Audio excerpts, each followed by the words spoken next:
Hey, thanks for joining me for another episode of Mindset Monday with me, Matt. This is the part of our show where I share with you things that have helped me over the last nearly 13 years get sober and stay that way, and rebuild my marriage and become a better father, a better husband, a better partner and friend, really. Become a better man.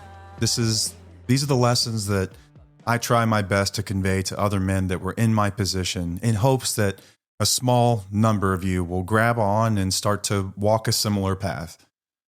There's not a hell of a lot of information like this on the web, and the information that does exist out there, I think a lot of times comes from a lens of like religious context or very preachy or very idealistic. And this is common sense shit. This is me trying to help you in some way and just bring you into a conversation like me and you having coffee, just talking about life in general.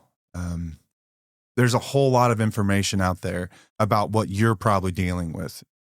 More than likely, I'm guessing anyway, that what brought you here was addiction in some sense. That's what got me to the place where I started to learn about this kind of stuff. My guess is based on our show and our content, if you're here, you probably stumbled across it for the same reason. And there's a ton of information out there about guys like us and why we do the things we do. And there's been books, there's been entire programs written about it. There is a treatment industry that is dedicated to the education of it in an effort to get us well, because it does matter. And we do need compassion. We do need help. We need empathy. We need tools. Don't get me wrong. Not saying any of that. And I think that's where these conversations often go astray.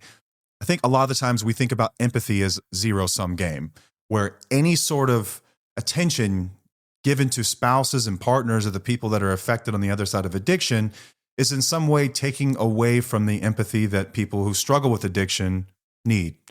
And that's not the way that empathy works. It is not a shallow pool, as Chris Williamson puts it. And I love that. It's not a shallow pool where we can only take so much and give it to one group and not the other. Or if we give a little bit to this group, then it's more for the others. It's not like that. It's a limitless pit, and you can have as much as you want. And I think that we should start to reframe these sorts of conversations in that way.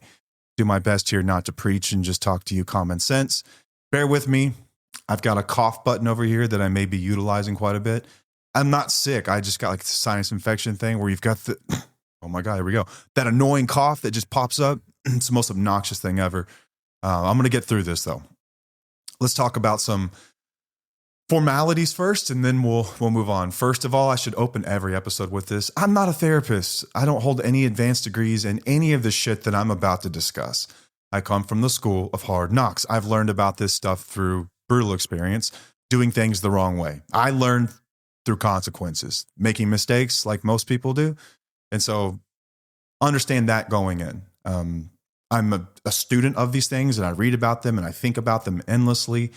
And I write about them, and this is what occupies my brain most of the day. I'm obsessed with human nature and relationships and psychology of relationships and how we operate within relationships and being humans that are essentially designed to be selfish. That's what we, from the very beginning, if you don't believe me, if you have got little kids, watch them for a minute.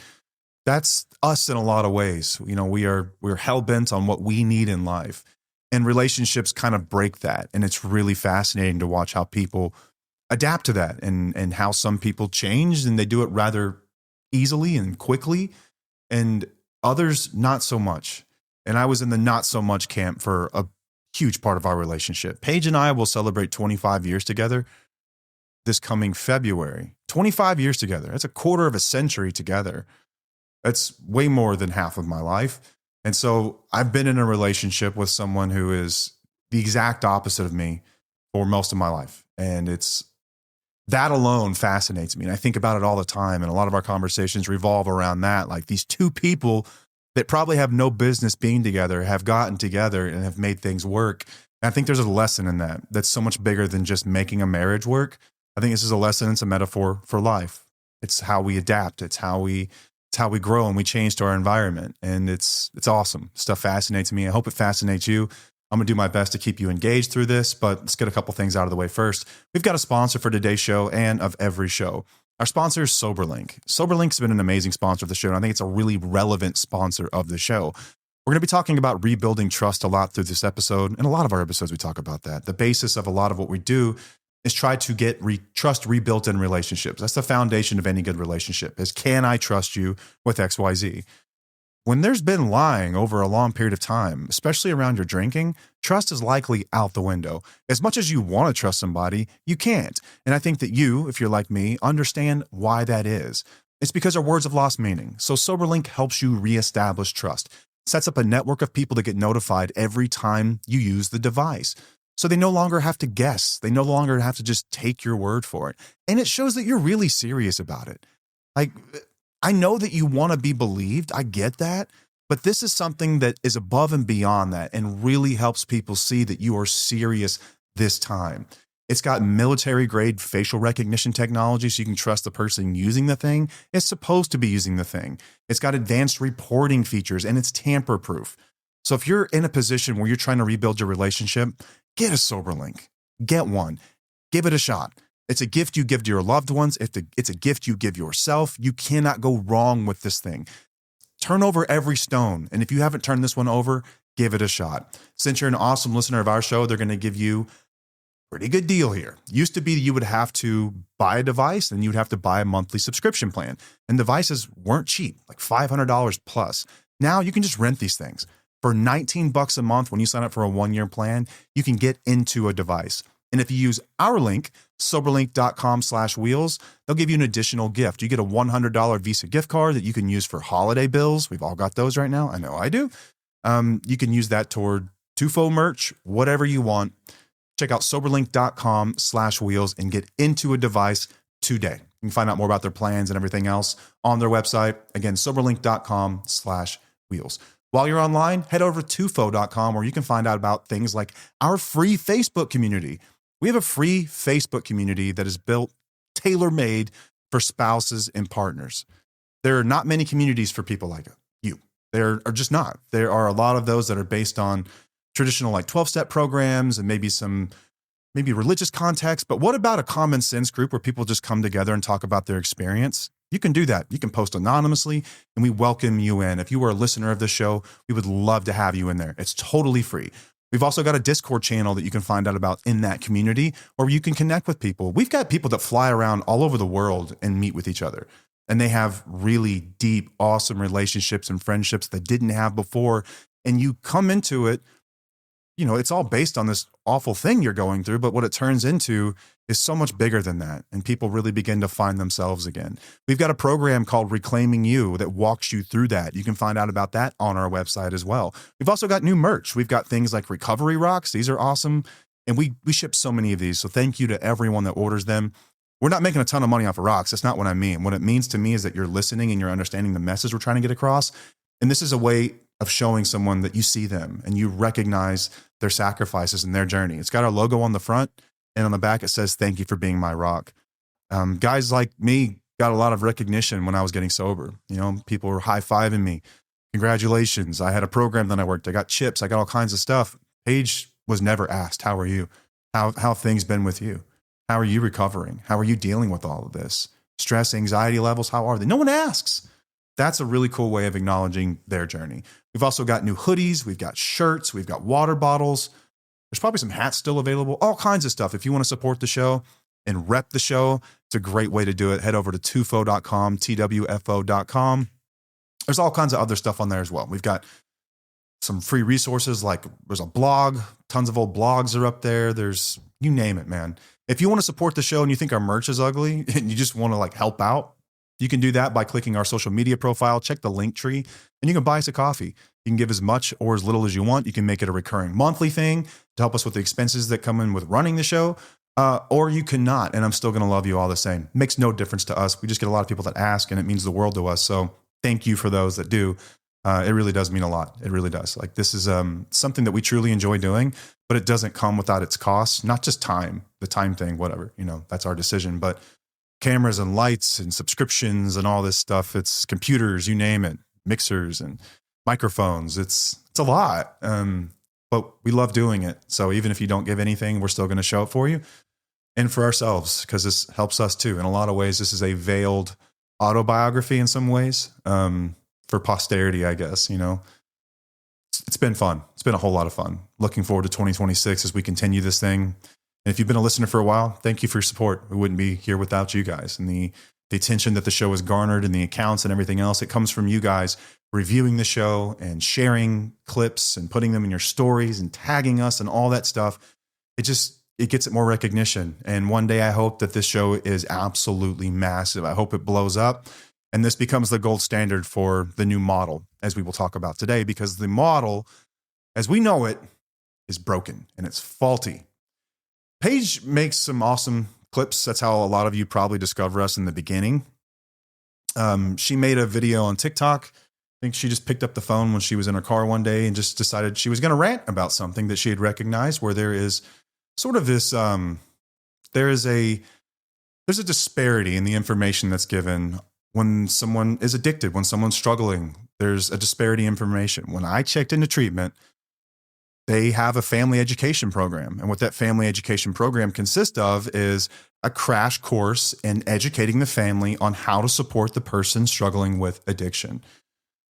There's a lecture from a neuroscientist, so you get brain science. There is a lot of support or a lot of information about how to support your loved one, how to stop enabling behaviors, how to set boundaries, around the addicted person.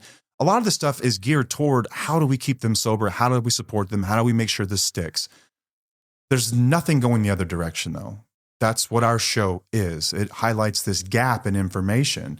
And so Paige had this clip, and I think the gist of it was, why am I expected to become an expert in addiction, but no one is talking about what has happened to me and how I've been transformed and about the support that I also need, the reciprocal support that I would also need. If what we are trying to do is rebuild families and rebuild relationships, that requires two people. That requires two people understanding. And the information that is out there for addicts about what they've done and the harm that's caused on the other side is inadequate. And some people loved it.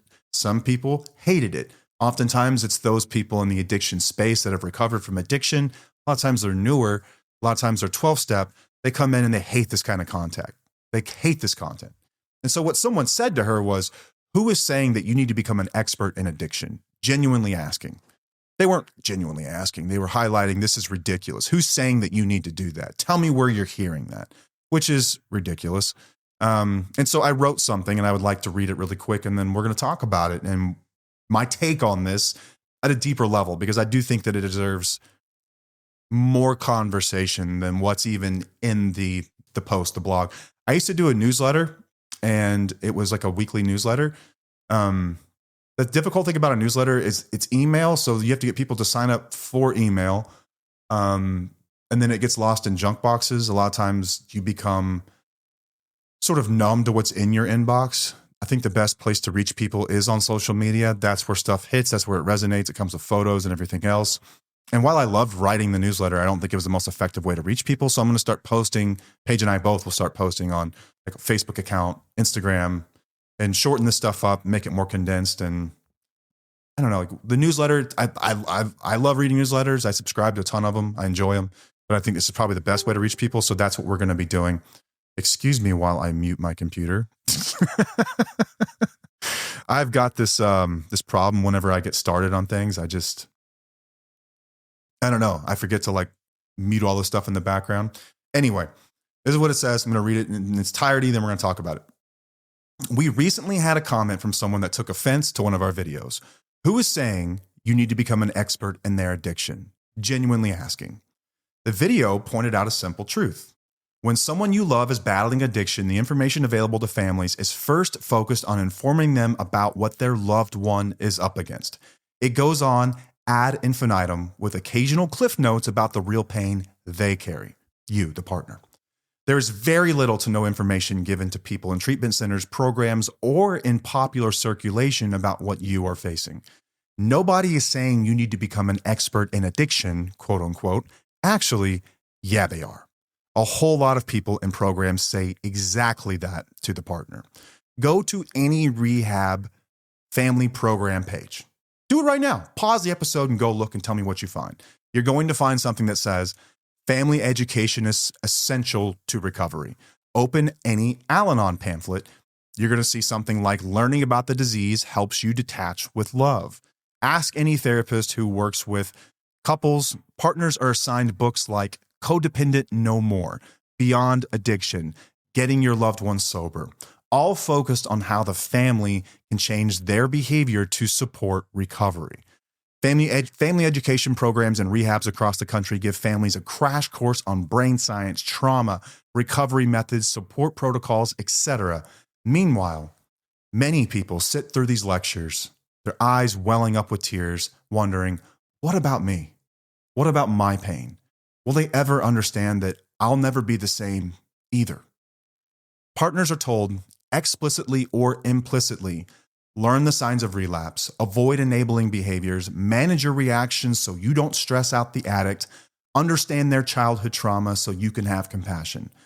All of that is presented as necessary for the addict's success. And to be clear, these things can be helpful. We're not saying they're not. But now let's flip it.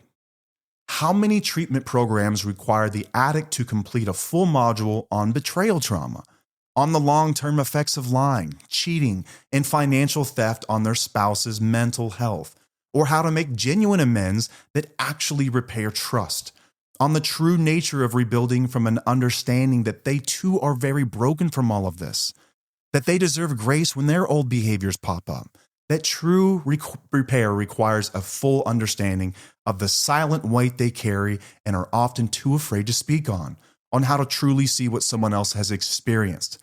Very few, in fact, I would say probably none.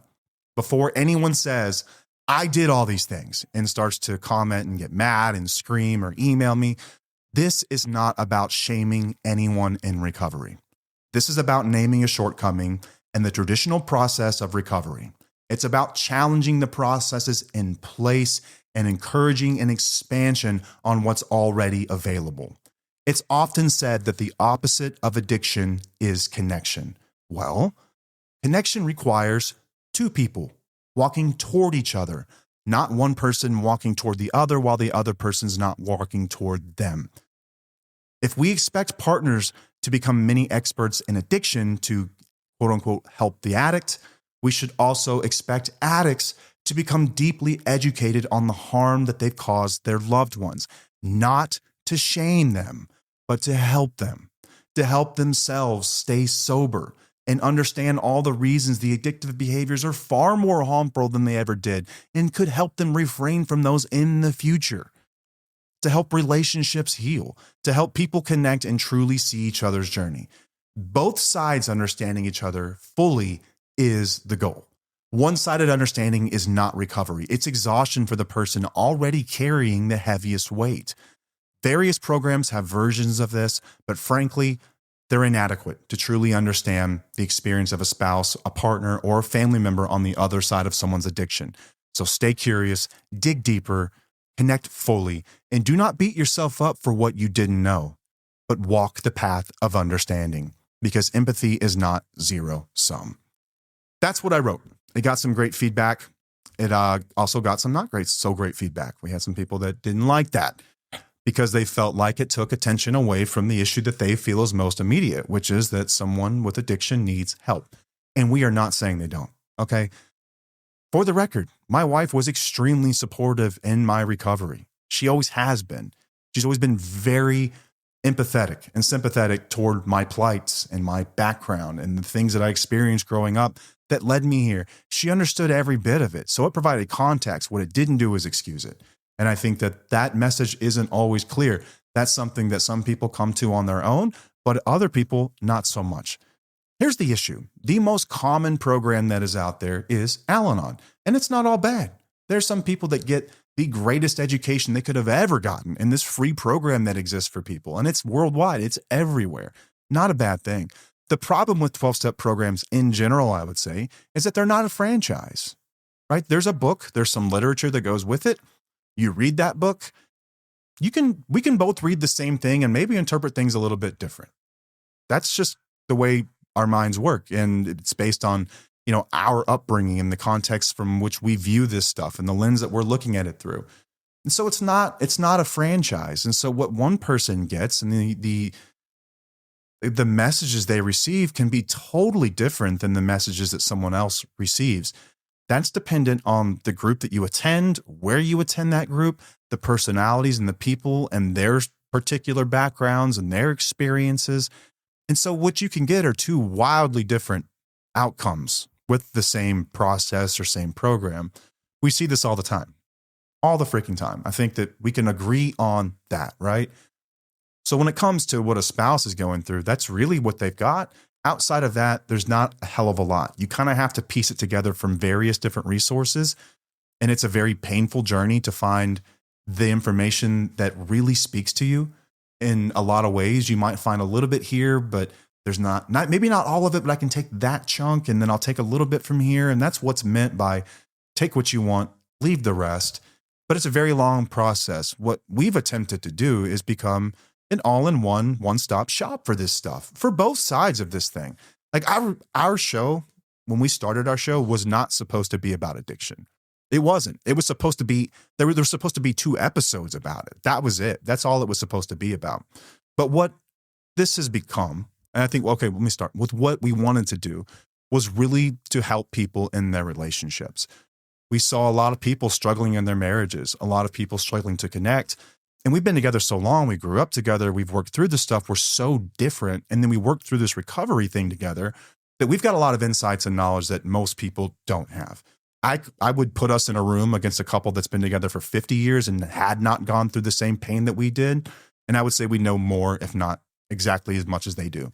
That's a fact. I believe that fully. I think that for our age, we are incredibly advanced in our understanding of how relationships work and the nature of people in relationships. Like on paper, we don't belong together. We really don't. We're very different people with different interests. But it's beautiful that we've been able to make this work. And I think that I believe in marriage and family, and I believe in repair, and I believe in all of it. I do. Like I am not pro break up. I'm not pro go be single, go girl. We're not pro that. We're not like, yay, woman, get away from evil men at all. That's not us. There are situations where that is the best outcome, though. And no one's really saying that either, but that is the best outcome for a lot of people who are with someone that refuses to change or acknowledge any of this stuff. That is the best outcome. And they need to be given permission that that is okay.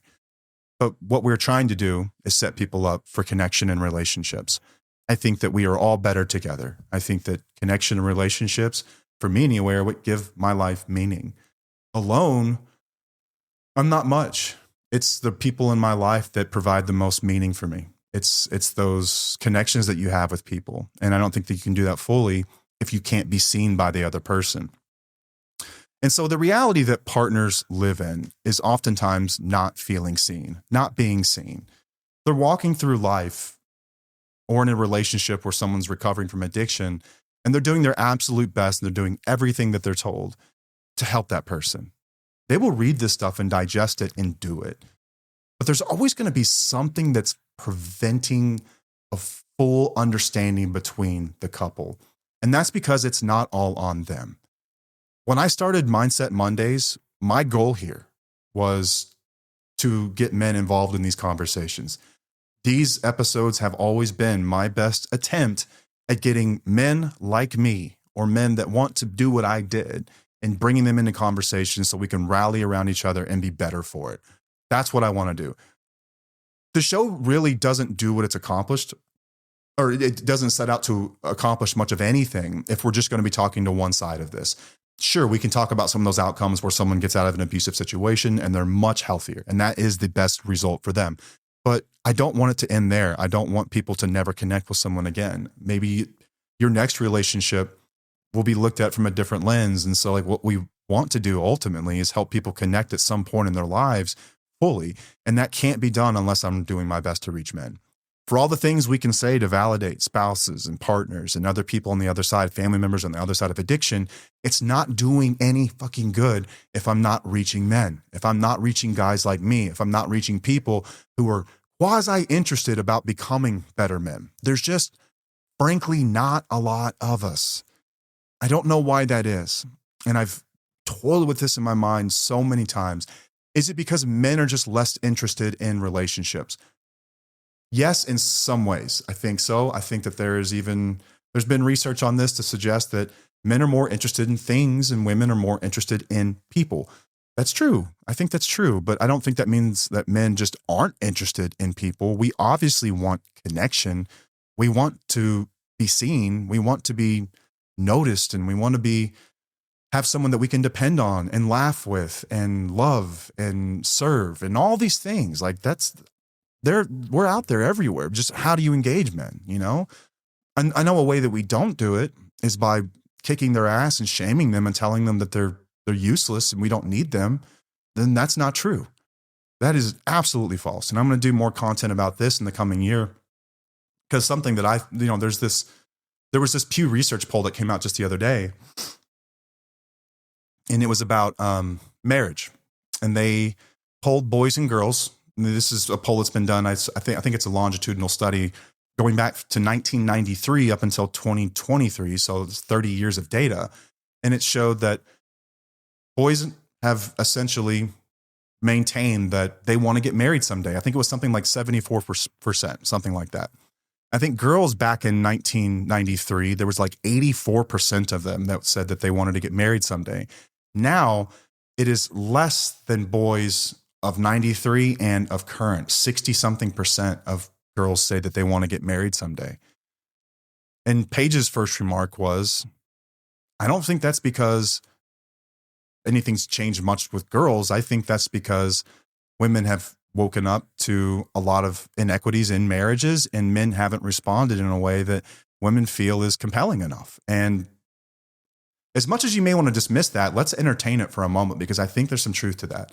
Maybe it's not packaged correctly. Maybe it's not 100% accurate or correct, but I think that the point remains that there is something here. I think for a long time, guys, we've gotten away with not showing up fully and doing some pretty basic things, right? I think it is important that you are around if someone breaks in the house, that you can beat shit out of them. Okay, fair? Good. Maybe if your wife stays home, it's important that you are out there providing for that family, because you guys are going to have to need stuff. Okay, good.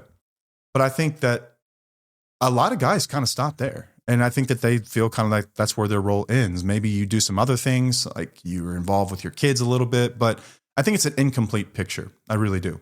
I'm not saying that boys and men need to become more like girls necessarily. I think that we just need to support what we're all after here. And I think that we need to wake up to some of the shortcomings in the current model of relationships and recovery, for instance, to fill these gaps. I am a guy that stepped up massively in my relationship. I am not a simp by any means. You can ask anyone in my house, they would tell you now, I am not a pushover. I'm not a simp, but I'm not a loser. Like, I don't know another way to put it. I can say that to guys. You guys can't say that to guys. Like I'm someone that really deeply cares about a lot of things that I think guys want to say they care about, but they actually don't. Because what I hear from guys is how much they would die for their kids and they would die for their wife and they would do anything. Well, I don't think that's true, because you won't live for them. You won't. And you've proven that through your actions that you won't.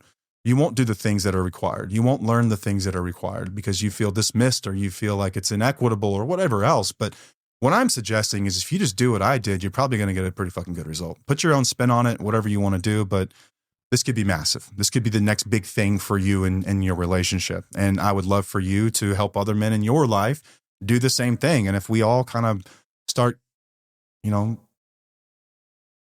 pass it forward, carry it forward, then I think that we can get a healthier idea what it really means to be a man, especially a man in recovery. And one of the things that I did that I think a lot of guys don't do is truly understand the journey that their spouse or partner has gone through. And I understand why that is. In the beginning, you do need a lot of support. In the beginning, you are like a baby deer walking around. You don't have any tools. You don't have any experiences. You don't have a lot of the things that a grown man your age would have typically, because you've been struggling with addiction and you have been missing a lot of the important lessons. If you're not giving yourself the chance to feel your emotions from the beginning all the way to the end, you're never really learning much of anything. All of that stuff, not like you're learning nothing, but it's incomplete information. And so you're not going to have a really good foundation on which you can walk forward or help other people either.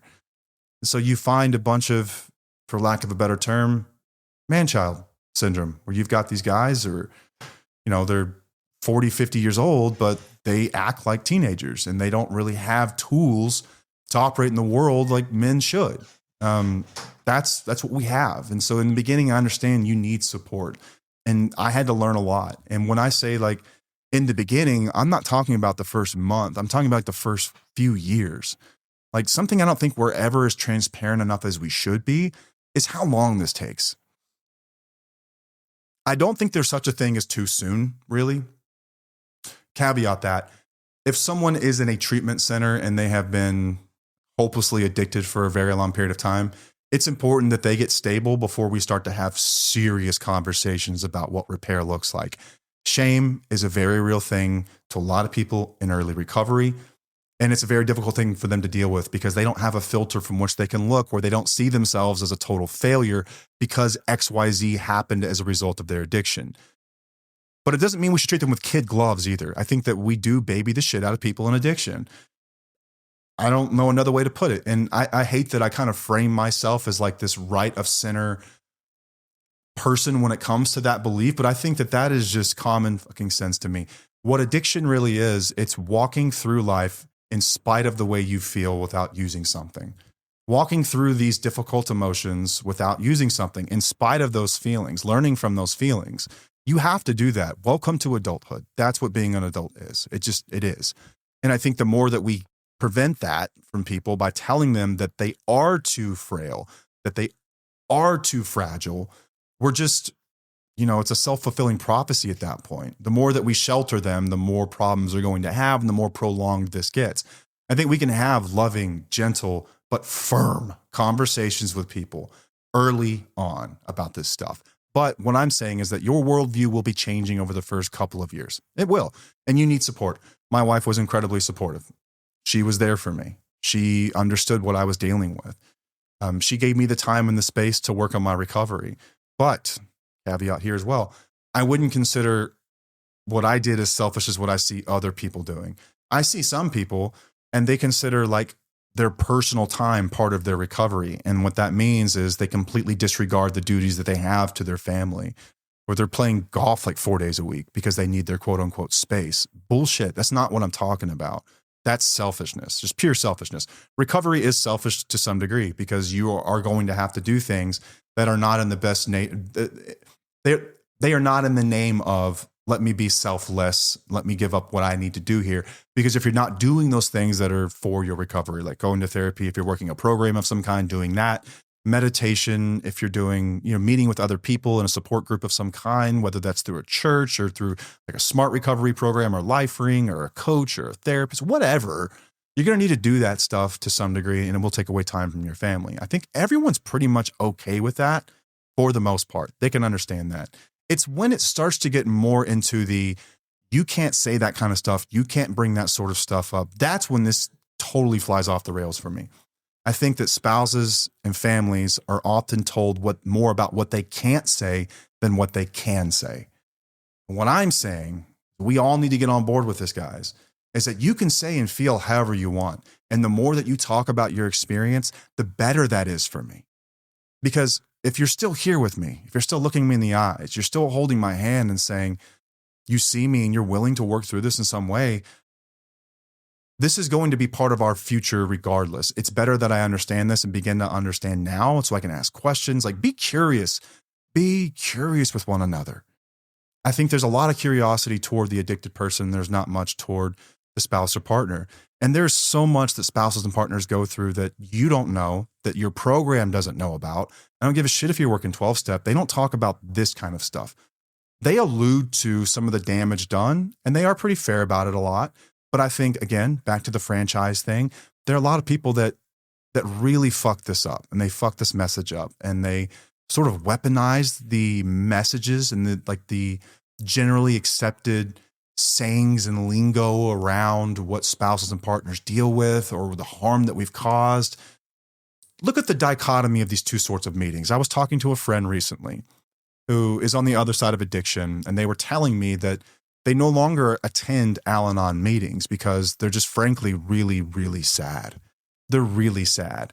What they like to attend are joint meetings where they have people who are in NA, AA, and Al-Anon, because there's more conviviality and there's more laughter and there's more positivity in those meetings.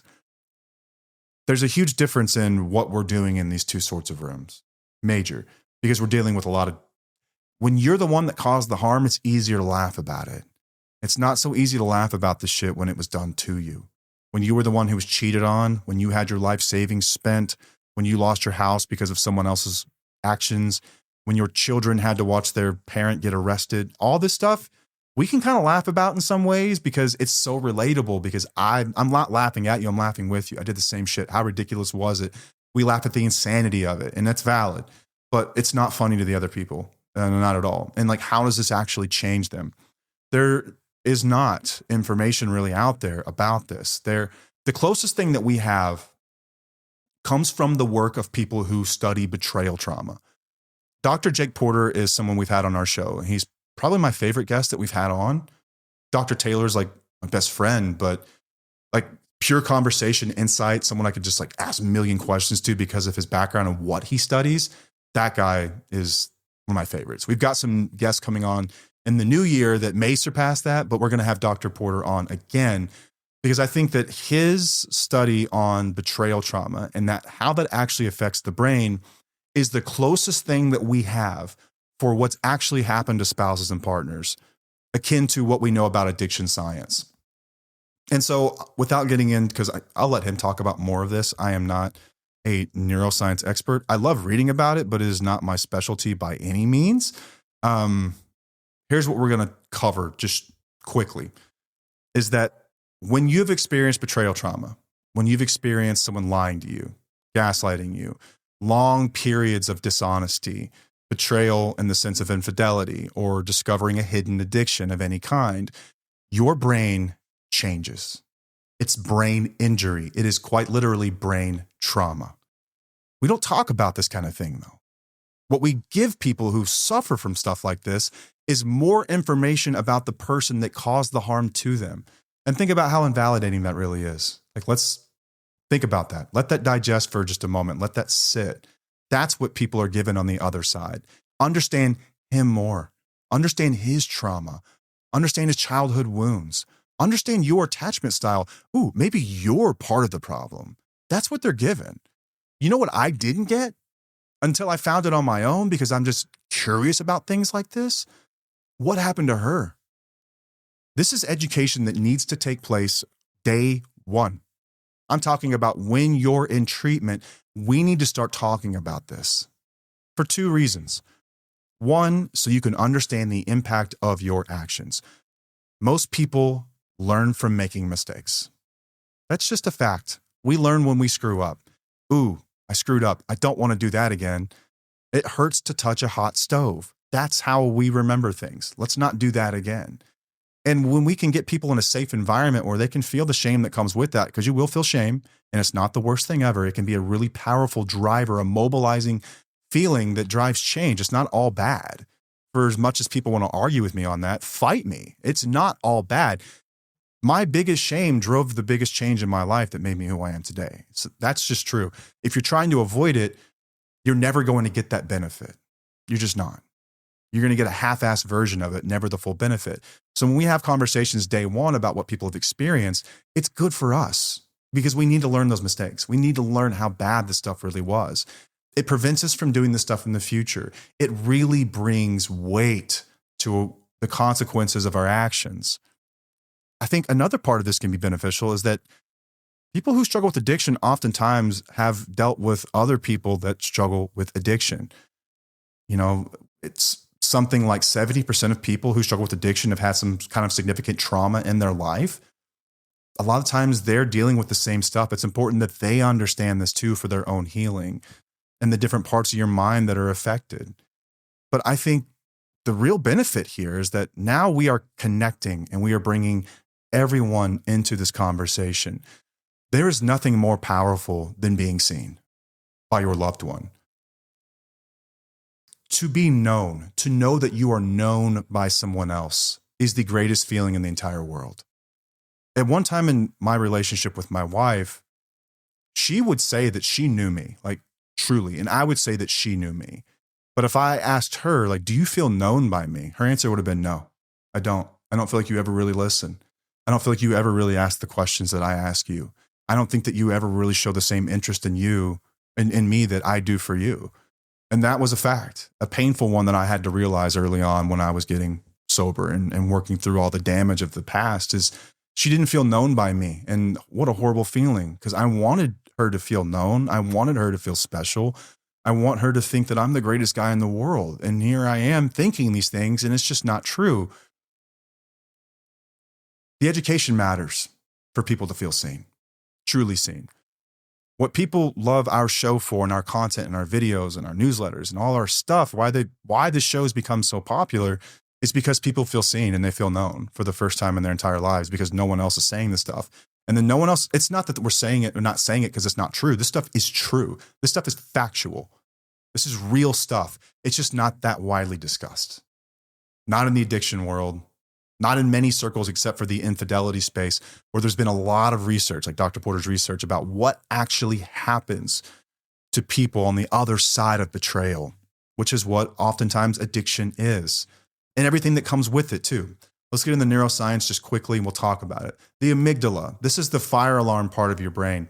This is what detects threats. This is the survival part of your brain.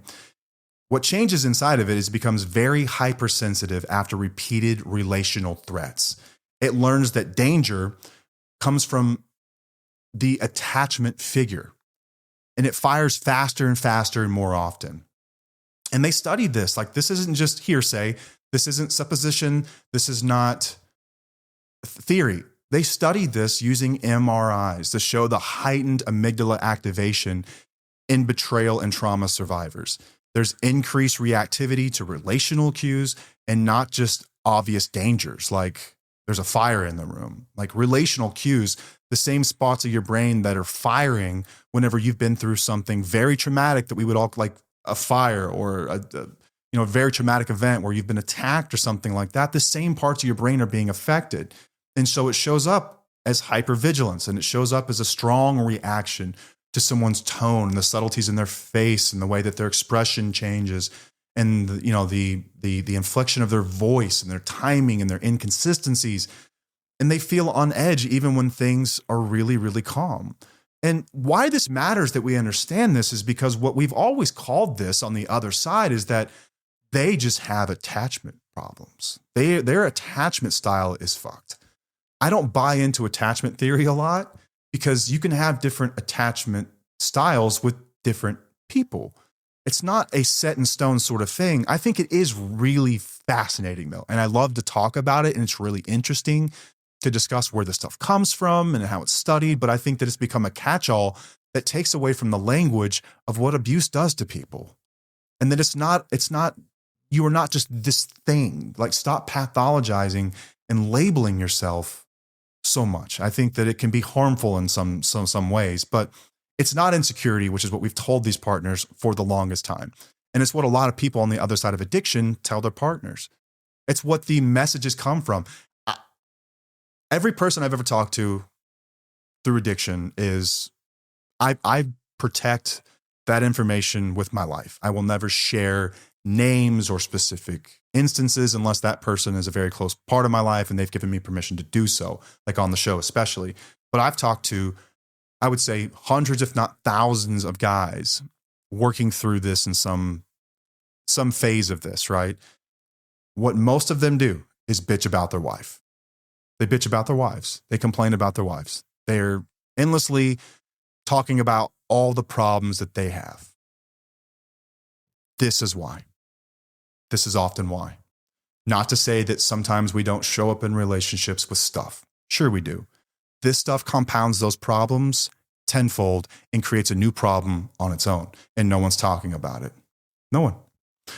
So your brain gets trained by experience, and you don't just reason someone out of an alarm system. You can't just do that.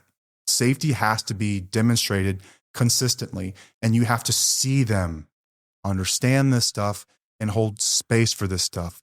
So when you're going through recovery and something pops up and they react that way, we should be showing them the same compassion and empathy that they would show us. And that's not taught. It's simply not taught. It's just not. So betrayal trauma turns what would be normally be attachment into threat, and the brain adapts accordingly. There's also the hippocampus. It's part of your brain that is sort of like the filing cabinet. This is the part of your brain that makes sense of events. It files away memories and creates this cohesive story for you so that you can understand relationships, your history with someone, context. That's where all this stuff comes from. And what changes whenever someone's experienced betrayal of any kind, and this can be addiction because oftentimes people are lying. I would say not oftentimes, all of the time people are lying when they're struggling with addiction to some degree about whether or not they're using, where they were, where money has been, about what they said or didn't say or how they meant to say it. You name it, there is deceit of some kind. Fight me on that. I'm saying all cases, there is some semblance of this. And so what this does to someone over a long period of time, they have difficulty organizing past events and experiences into a coherent story. There's broken chunks and they can't read the file wholly. And so memory becomes fragmented and it gets replayed obsessively over and over and over and over. And the past just kind of feels unfinished. They've actually studied this. Once again, this is not hearsay. They've studied this. Trauma research shows that hippocampal disruption occurs under chronic stress. And so there's difficulty integrating memory without resolution or repair. If you just leave this stuff undiscussed, this stuff will continue. And so this shows up in replaying conversations, asking why. Why? I talked to someone recently that was really struggling with their partner, constantly asking why. Why are they're always asking why? And it's really frustrating. This is why they're asking why. This is why. There's been brain injury. Obsessing over the timelines. When did this start? Where were you? What happened here? What happened there? Feeling like the entire past is now contaminated. Even if it's not, you have to understand this is what's happening inside of their mind. This is what the signals inside of their mind are telling them. It's not just like people love drama. It's not just that people are just control freaks. That's not it. What control ultimately is and why they're constantly trying to replay this is because they're trying to find safety in their own mind. They're trying to make sense of their observations of the world being accurate again. This stuff gets broken through addiction, through betrayal, through lying. All the stuff that we talk about in the show, this is what's happening to partners and spouses. And this is the education that they are not giving people in treatment centers, in programs, in therapy, in IOP. You are not going to find this unless you were specifically looking for it because it is not common enough and it needs to be. And again, I'm not saying that support for addiction is bad. Never said that. Don't hear what we didn't say. I'm saying it is incomplete and it needs to be expanded upon. And this stuff needs to be added to it because the brain is trying to rebuild reality in these moments. And you cannot just leave the past in the past. It ignores how memory actually works. Betrayal destroys the partner's mental filing system, and reality has to be rebuilt. It cannot be dismissed. The prefrontal cortex is also affected here. This is the decision-making part of your brain. This is the front. This is the emotional regulation. This is the self-trust. This is the executive functions. And what changes is that chronic stress reduces its efficiency. We can all understand this. Even if you've never dealt with this, when you get stressed, you get foggy. Very foggy. It's Christmas time, right? And so a lot of you are probably feeling this right now. You're probably wondering what you did this morning. I bet you if I asked you to tell me what you did on Friday or Saturday, you would struggle to give me the full rundown. Your brain is not working fully. You are stressed. Imagine being in a relation, not just in its time of year where it's stressful, but in a relationship that's constantly stressful as well, where you're having to be hypervigilant. It becomes harder and harder to regulate your emotions. It's harder and harder to make clear decisions. It's harder and harder to trust anyone's judgment. So imagine now being a spouse, listening to a lecture where your prefrontal cortex is especially relevant. It needs to be online. It needs to be very clear. What's crazy to me is that in the addiction space, we almost expect spouses to show up with like these superhuman abilities and capabilities where we're assuming that every single one of them is equipped and prepared and able to carry all of this weight. This is a huge ask of people, massive ask. And we give it to them as if they're supposed to pick it up like that. It's insane to me that we don't know more about what they're experiencing, because while they're hearing these lectures, as I talked about in my blog, is what a lot of them are feeling is they're fighting back tears, wondering, what about me? Like, I'm not feeling well. Like, I am damaged. Like, something happened to me and I can't even tell you what, but I don't feel the same. And I'm anxious and I'm worried and you can't even describe what I'm feeling, but what I'm hearing right now is very upsetting and I can't even tell you why. This is why, y'all.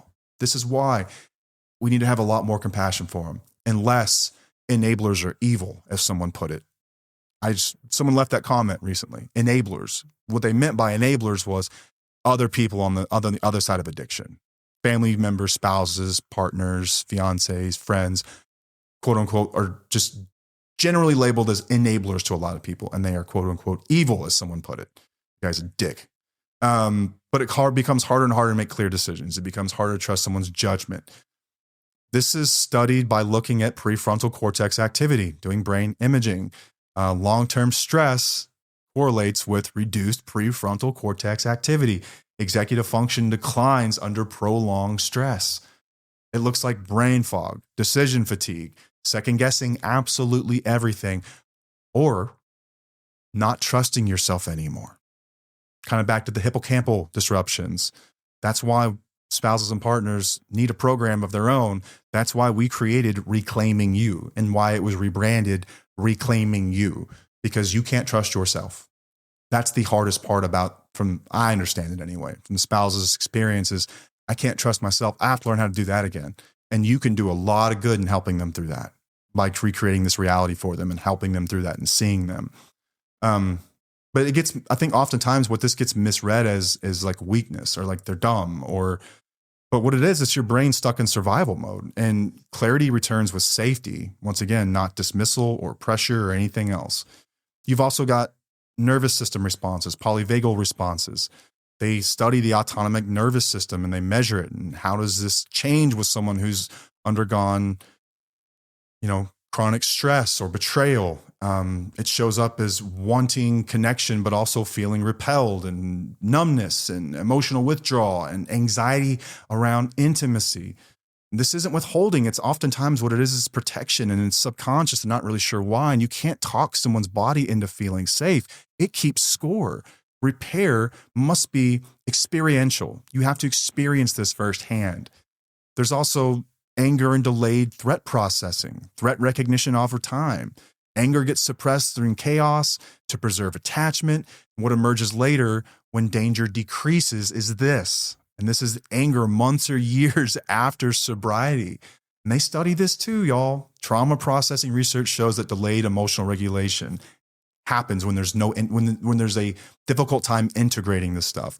It emerges later after the damage is already done, after the threat is even passed.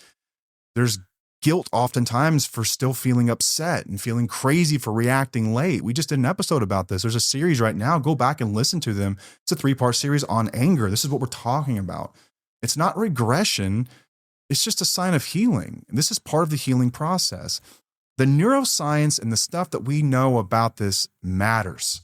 The education needs to include some semblance of this. If we're going to tell the story about recovery, if we're going to tell the story about addiction, it ought to be complete. It needs to be a complete account of what's happened here.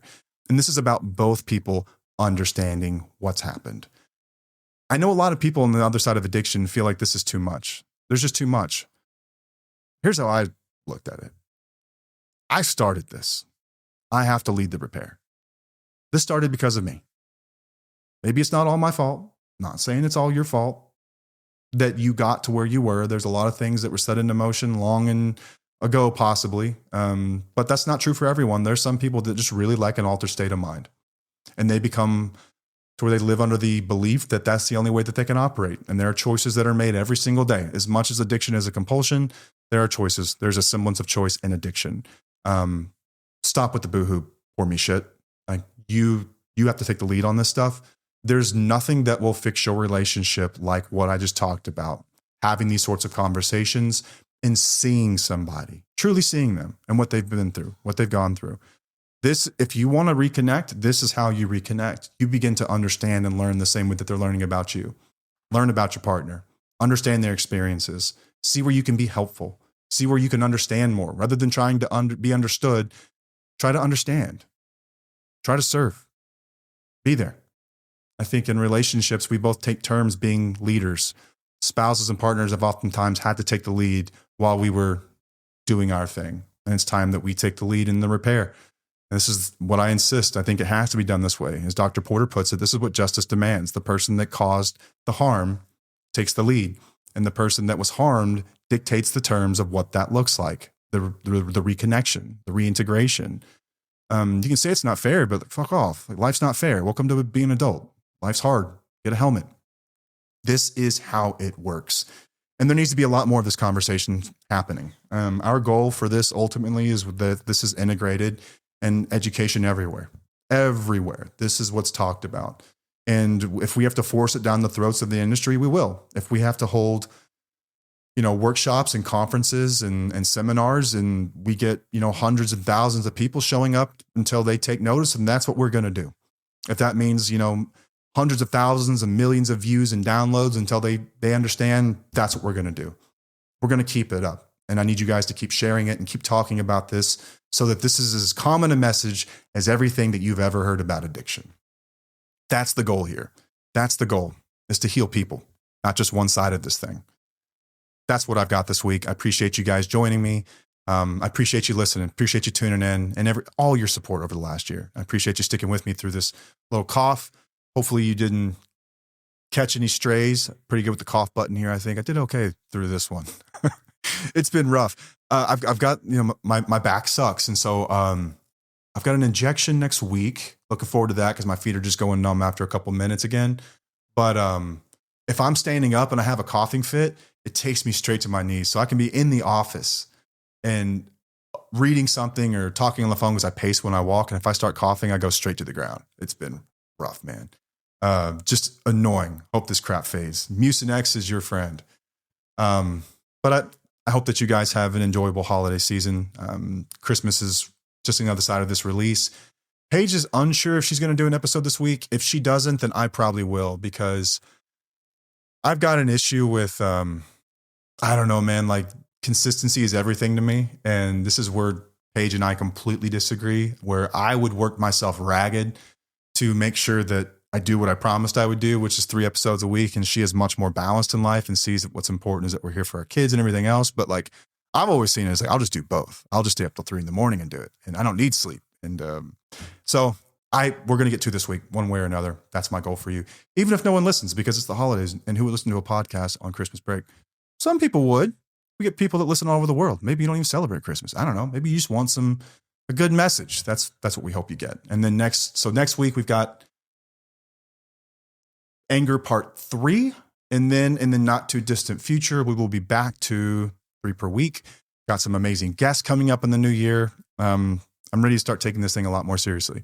I start to look forward in the next year or two, where this is what we do all the time. I want to do this all the time. I want this to be my career. I want this to be, if we could somehow find a way to keep the lights on and I get to do this for a living, then dream come true. That's what I would love to do. That's kind of the direction we're taking this thing. If you think we're slowing down, you're wrong. We're going to keep pushing. We're going to keep growing this thing. We're going to keep insisting that you guys connect and learn more and challenge yourselves. And I hope that you stick around and you hang out with us. But thank you so much for joining me. See you next week.